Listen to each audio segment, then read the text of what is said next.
Friday, the 13th of January, 1948, the flag of the United Nations stood at half-mast. Mahatma Gandhi was dead, assassinated. And for the first time in its history, the United Nations Assembly set aside a day's session to honor a man.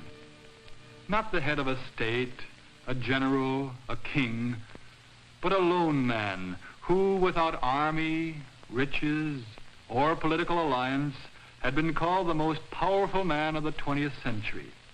Who was this man that all the world should mourn over him? 5 feet 5 inches tall, wearing a hand-spun cotton loincloth like the poorest of India's untouchables. What then was the power of this man? Mohandas Karamchand Gandhi was born in Porbandar in western India on October 2nd, 1869. His Indian forefathers had long ago discovered infinite sources of power unknown to the scientists of the Western countries. This force is to be found not in chemistry or physics, but in the spiritual nature of men. The Indian people call this power the Atma. A man of unusual spiritual force is called a Mahatma, a great soul. While young Gandhi was a law student in London, England, he began to probe more deeply for an understanding of the nature of life, of truth, of love, of power. He studied not only his law texts, but 2 books which he believed to be the most important literature in existence. One was the Bhagavad Gita, the most ancient sacred book of India, and the other, the Bible. In the Gita, Gandhi learned about love, the force that holds people together and causes them to rise above themselves. There are good and evil in every man, but when a person loves, he strengthens the good in those about him. Truth, combined with love, is the greatest force in all the earth. Gandhi was to call its use non-violence, satyagraha, a greater power than that of the largest gun or bomb or army. In the Bible, especially in Jesus' Sermon on the Mount, young Gandhi found profound answers to his profound questions. The Gita and the Bible together offered to Gandhi's people the way of freedom and self-realization, and to these beliefs he eventually gave his life. Graduating from law school at the age of 22, he returned to India in 1891. He was sent to South Africa to represent the law firm of Dada Abdullah, and there Gandhi rose to great success and personal wealth. But the appalling social conditions all about him weighed on his mind with increasing heaviness. Neglecting his law practice, he began to teach and demonstrate the power of nonviolence, which he had discovered in the Gita and the Bible. In 1915, this amazing man, now 46, returned to his India. Multitudes of people gathered to hear his message of hope for freedom and dignity. He told them their weapon was non-violent resistance against the political forces that had held them in crushing bondage. On August 1st, 1920, Lokmanya Tilak died, the Indian leader of the Congress Party. He had been a man of fiery militant spirit, but he had recognized Gandhi as his political heir, the mild, slight man of the gentle spirit. The Congress Party, which had been organized in 1885, had become the central force in India's fight for freedom. And with Gandhi as its leader, the Congress Party established goals for a new India. The people of the Untouchables caste must be given equality and dignity. Indians, both wealthy and poor, must discipline themselves to a new morality: no alcohol, no opium. India's 300 million Hindus and 100 million Muslims must cease their bitter and deadly rivalry.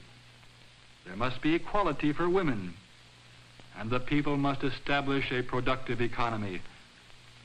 In 1921, he began the new program simply, with a spinning wheel. India grew hundreds of tons of cotton annually, and yet Indians were unemployed half the year. Instead of sending their raw cotton to English mills, why not make their own cloth? Thus began the khadi, or homespun movement. And the women were being freed. The veils were coming off their faces.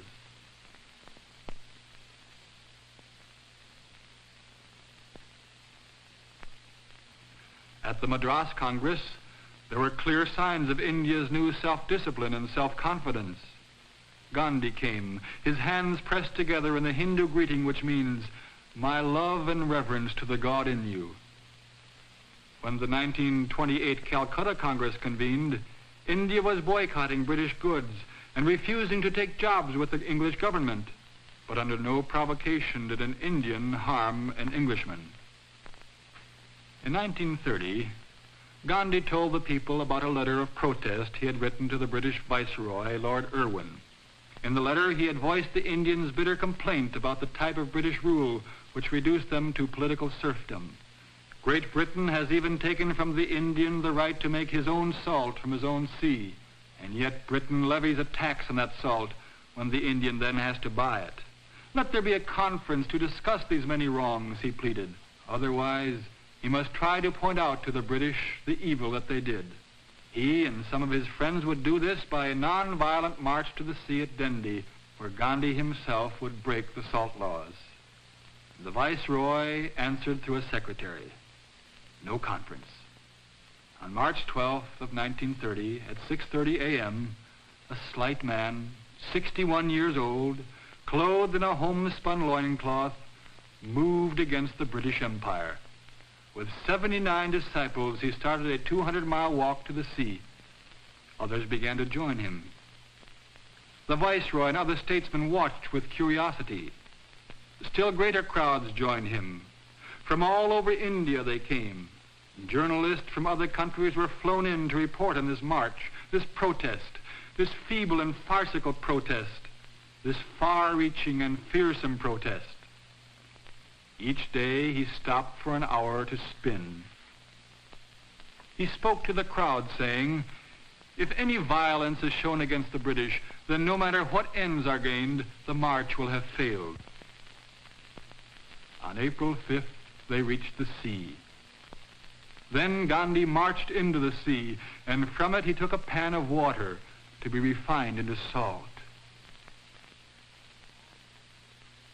All along the shores of the sea, thousands moved in, each with a container to take out the water, distilling it, gathering the salt in great mounds. Soldiers came and confiscated the salt, but even yet more was distilled. Gandhi was arrested. People across the world, even the American and French governments, spoke out, questioning the British action. In India, millions of people demonstrated their impassioned protests. Soldiers and police sought to quell the multitudes with riot clubs. Still, no hand was raised against the British. On January 25th, 1931, Lord Irwin announced an end to the salt laws, as well as the release of Gandhi. The Karachi Congress appointed him to represent them at the Round Table Conference in London.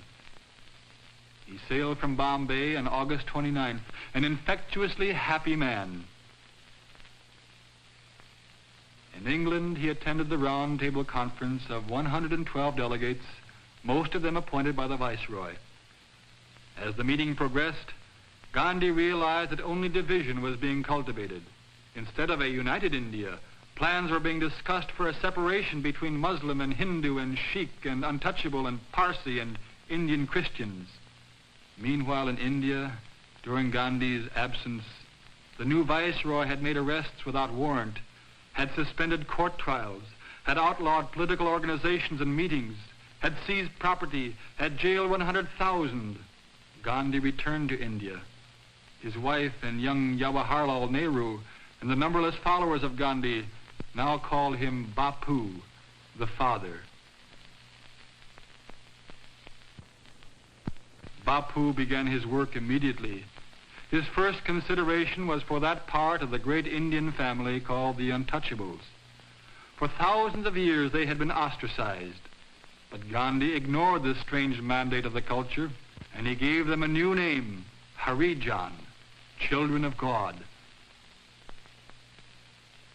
The British, however, perpetuated this ancient tradition of separating the Untouchables by insisting that they have a separate vote in governmental matters. Gandhi now vigorously expressed his opposition to English treatment of the Harijan. And on January 4th, 1932, all India heard that he had been put in jail. Then they heard that Gandhi had gone on a fast. In the face of seething unrest throughout the land, the government took action.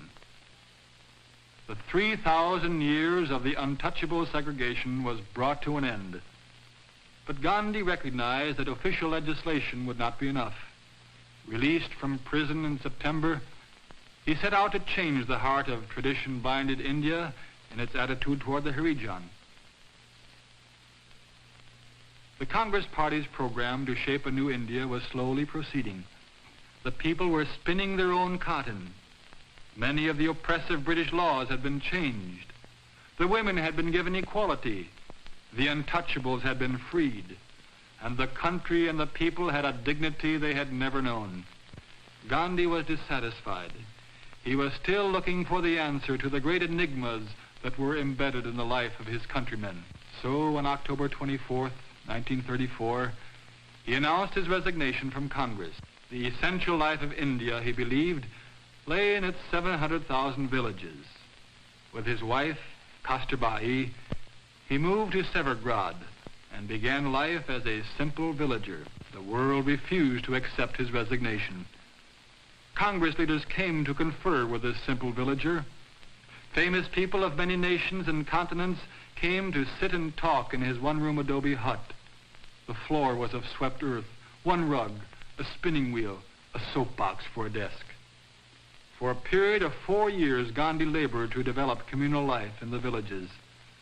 Then a new unrest began to shadow India. England was threatened with war. What did that mean to India's hope for freedom? In 1938, Gandhi was forced back into politics. Serious differences of opinion began to manifest themselves in the Congress. Chandra Bose, now the Congress leader, was saying to the populace, "Give me blood, and I promise you freedom." Gandhi said, "Nations are violently giving demonstration of savage and futile warfare as a means of settling their differences. Now is the time to demonstrate nonviolence as the better means of seeking agreement and truth." In 1939, when the war exploded over Europe and Asia, there were many who followed Bose. Nonviolence was too idealistic, too difficult, too slow. On March 22nd, 1942, Sir Stafford Cripps met with the Congress leaders and proposed that a new Indian constitution be drawn up after the war. Gandhi called this proposal a post-dated check and left the meeting not to return. He now had but 2 words to say to their English overlords: "Quit India." These words electrified India. They set off an outburst of demonstrations throughout the land. The jails were filled far beyond their capacity. Gandhi and Kasturbai were among the prisoners. And while imprisoned, Gandhi's beloved Kasturbai died, her head in her husband's lap. For 62 years they had been married. Gandhi said of her, "She was more of me than I was of myself." After a dangerously weakening fast, the 75-year-old man was released from prison on May 6th. 75 years. What had been accomplished? Muslim and Hindu were hatefully engaged in outbreaks against each other. Britain still held India in a crushing grip. The world's warring temperament was creeping over Gandhi's people. Still he went on, working, searching, praying. Then, on historic August 12th, 1946, Jawaharlal Nehru, Gandhi's friend, was commissioned by Sir Archibald Wavell to form the Indian government. While the new premier reviewed the troops at the frontier, Gandhi quietly and patiently traveled among the Muslims and Hindus who were at civil war with each other. But he went to Noakhali, a district 80% Muslim, on a pilgrimage of personal penance because Gandhi believed he shared the guilt for this internal strife. He walked from village to village, living with them, learning from them, trying to teach them to love despite their deep-rooted enmity. His followers, too, went to work in the villages. Hindus, Muslims, Harijans, Christians. And at his meetings for prayer, the Bible, the Quran, the Talmud, the Gita, all were read with reverence. The riots quieted. And on August 15th, 1947, the flag of independence flew over emancipated India. Free India, proud India, jubilant India. Pakistan was declared a separate Muslim state, according to the demands of Jinnah and the Muslim League. While the people celebrated, the British withdrew their military forces. Although there were problems still to be worked out, this was the consummation of Gandhi's dream. India stood before all nations as a symbol that nonviolence can be an invincible force. It can bring about the peaceful solution of international differences. And so independence came to India. And at the center of all, Gandhi, father, Bapu.